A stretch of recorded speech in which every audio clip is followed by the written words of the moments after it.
Hello. എന്താ അവിടെ പരിപാടി? ഫോൺ ബെല്ലടിക്കാൻ തുടങ്ങി കുറെ നേരമായല്ലോ. ചുമ്മാ നോണ പറയാതെ രവിയേട്ടാ.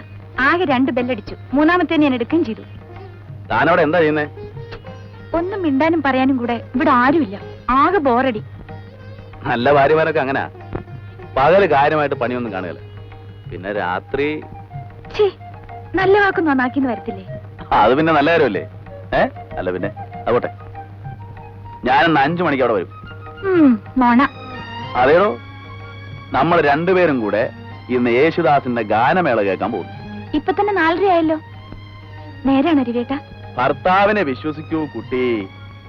ഒരു ചെറിയ പണിയും കൂടെ ചെയ്തു തീർത്തു കഴിഞ്ഞാൽ ഞാൻ സ്വയം അവിടെ എത്തും. ദൈവത്തെ ഓർത്ത് ആനന്ദ് കുളിച്ച് റെഡിയായിട്ട് നിൽക്കണേ.